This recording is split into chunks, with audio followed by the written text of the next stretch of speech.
Welcome to Alpha Insights. I'm Jeff. Today we're looking at some policy wins and fresh clinical research that's moving the cannabis and psychedelics conversation and the market in interesting ways. With me is Avery, who covers social trends and translates them into what investors should watch. Avery, great to have you. And remember, if you have questions as we go, you can ask us at stockalpha.ai. Thanks, Jeff. Happy to be here. Lots to unpack, especially with US markets trading today and sector names reacting to these headlines. Let's start with the state policy moves. Virginia just approved letting patients use medical cannabis in hospitals, passed overwhelmingly, 97 to 1. What does that actually change on the ground? Right, so this isn't federal legalization, it's a state level change, but it's concrete. Allowing medical cannabis in hospitals means clinicians can consider cannabis as part of inpatient care when state law already permits it. That opens a clinical channel hospitals haven't been able to use before, and that can translate into partnerships for licensed producers and distributors. So, the real question here is, could this be a model other states copy? Absolutely. State legislatures watch each other. If hospital systems in one state show it works operationally, lawmakers in neighboring states often try to mirror that. For investors, that means watching legislative calendars not just in Virginia, but around the region for follow-on bills. Indiana had an attempt to ban some hemp-derived products, but it died after a procedural deadline. That's short-term relief for retailers, right? Yes, the proposed ban would have restricted intoxicating and synthetic hemp-derived THC products. Because the bill stalled procedurally, North American hemp product makers and retailers operating there avoid that immediate regulatory hit. But regulators could revisit the idea or propose narrower rules later in the session. So it's not time to relax completely. And in Nebraska, lawmakers introduced a bill to protect doctors who recommend medical cannabis from civil or professional discipline. That kind of protection tends to increase provider participation in a program because clinicians feel safer registering patients or making recommendations. Right. Interesting. On the research front, there was a single-dose study at Imperial College showing reduced depression symptoms after one dose of DMT compared with placebo.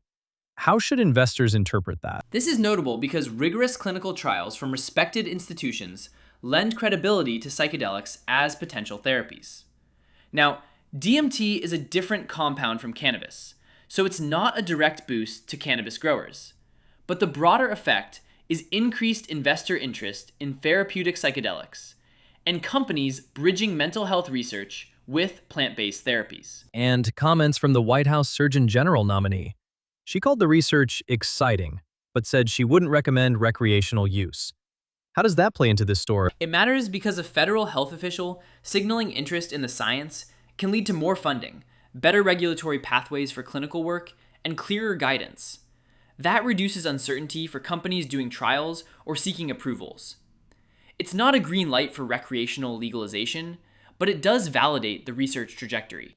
So for investors watching trading desks today, what are the practical things to track? Track state legislative calendars and any amendments that could change hospital access or provider protections. Follow the Surgeon General confirmation process and agency signals about psychedelic research funding. Watch clinical readouts and peer-reviewed publications after that DMT trial. Those will move sentiment. And on the market side, watch flows into broad cannabis and psychedelics-focused funds, plus names like Tilray and other companies actively doing clinical work or building hospital partnerships. Got it. But there are still headwinds, right? Yeah, that's a good point. Operational issues like supply chain snags and banking constraints are persistent. Even with better policies, revenue growth can be capped if companies can't move money easily or scale distribution. So momentum is real, but it's not without friction. Quick reactions. Should someone rebalance now or wait for more clarity? I mean, when you look at the data, consider your risk tolerance. If you want exposure but want a smooth idiosyncratic risk, a broad sector ETF is sensible. If you want upside and can stomach volatility, pick companies with clear clinical catalysts or hospital distribution plans.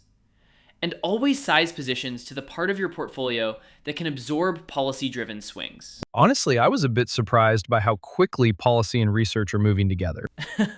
Yeah, it's an interesting convergence. Policy easing access and science offering legitimacy. That combination attracts capital, but smart investors stay selective. All right, let's wrap up with 3 quick takeaways for listeners. 1. State policy wins, like hospital access in Virginia and protections for clinicians in Nebraska, are tangible catalysts for patient growth. 2. Positive clinical research in psychedelics is strengthening the science narrative and could redirect capital toward therapeutic plays. 3. Remain selective. Use broad funds if you want diversified exposure, but monitor regulatory calendars, confirmation processes, and clinical readouts closely. Great. If you have questions about anything we discussed today, you can ask us directly at stockalpha.ai. We answer listener questions live. And for more market insights, head over to stockalpha.ai. Thanks for joining, Avery. Thanks, Jeff. Talk soon.